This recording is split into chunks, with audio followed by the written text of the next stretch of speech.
The village of Deahp existed beneath a perpetual shroud of mist, a thick white blanket that clung to the crumbling stone houses and cobbled streets. The air hung heavy, thick with the scent of damp earth and decaying leaves. It was a place forgotten by time, lost in the folds of the mountains. The sun never quite pierced the oppressive mist. It cast an eternal twilight over Deahp, blurring the lines between day and night. The silence was unsettling, broken only by the occasional mournful cry of a crow or the rustle of unseen creatures in the nearby woods. Deahp had always been this way, according to local legend. Swallowed by the mist, untouched by the passage of time. A place of whispers and shadows, where the living walked a precarious line between reality and something far more sinister. It was this very legend that drew Eliza to the village. A historian with an insatiable thirst for the unknown, she was captivated by the mystery of Deahp. Eliza, a young woman with fiery red hair and an even fierier spirit, arrived at the edge of the village. Her eyes, sharp and intelligent, scanned the mist-choked lane leading into the heart of Deahp. She had journeyed for weeks, following ancient maps and whispered tales, determined to uncover the truth behind the village's isolation. Her footsteps echoed on the damp cobblestones, the only sound in the oppressive silence. A shiver ran down her spine, a primal fear tugging at her resolve. Still she pressed on, her curiosity outweighing her apprehension. The villagers of Deahp were a strange and unsettling lot. Their faces, weathered and lined, seemed to hold the weight of centuries. They moved with an unnerving stillness, their eyes following Eliza's every move. Their clothing, too, spoke of a time long past. Simple tunics and shawls, dyed in faded hues of brown and grey. It was as if they were frozen in time, trapped within the same moment that had claimed their village centuries ago. Eliza, undeterred, approached a group of villagers huddled around a crackling fire, their faces barely visible in the dancing flames. Good evening, I am a historian, here to learn about your village. The villagers remained silent, their eyes fixed on her with an unsettling intensity. Eliza, feeling a knot of unease tightening in her stomach, pressed on. She spoke of the legends, of the mist, of the village's isolation. As she spoke, the mist around them seemed to stir. A low whisper snaked through the air, barely audible at first. Eliza paused, her heart pounding in her chest. The villagers, however, showed no reaction. They continued to stare at her, their faces blank and emotionless. The whisper came again, stronger this time. Eliza's name, carried on the wind. She spun around, searching for the source of the voice. The mist swirled and eddied as if alive, but she could see no one. Eliza. The voice whispered again, closer now. It seemed to be coming from the heart of the village, beckoning her forward. Fear warred with curiosity within Eliza. She knew she should turn back, flee from this place while she still could. But the historian in her, the insatiable need to understand, urged her on.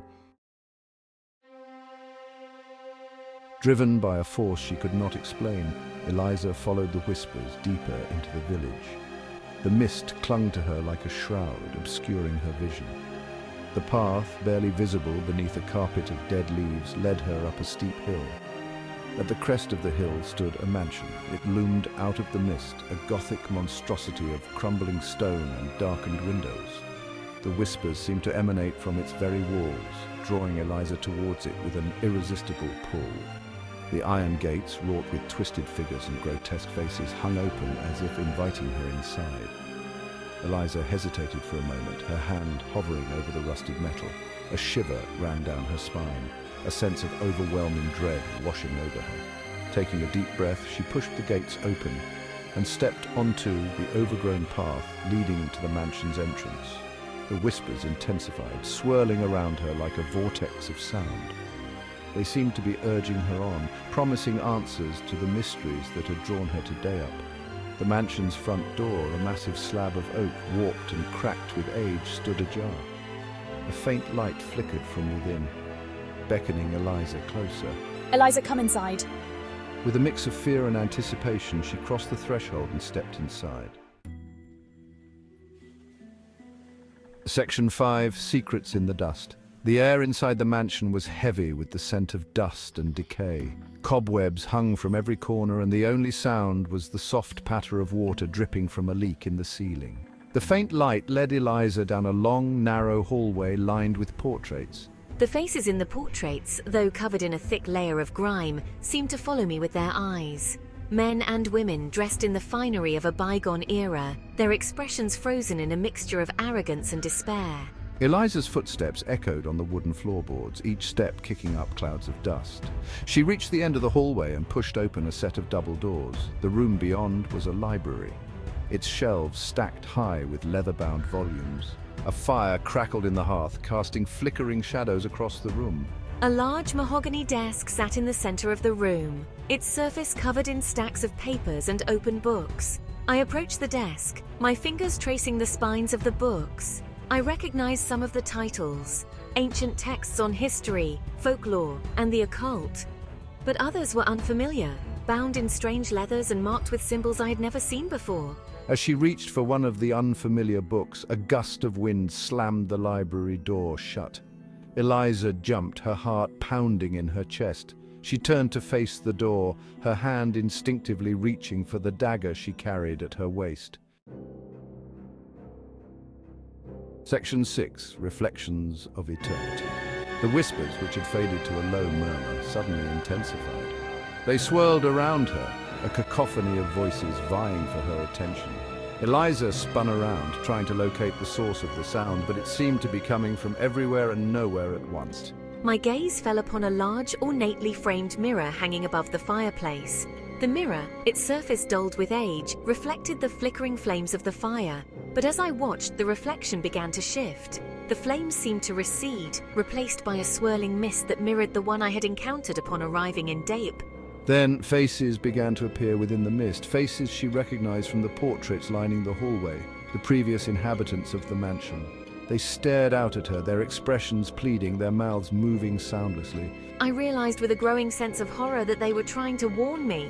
But about what? I couldn't be sure. As she watched, transfixed by the images in the mirror, the mist within its depths began to reach out.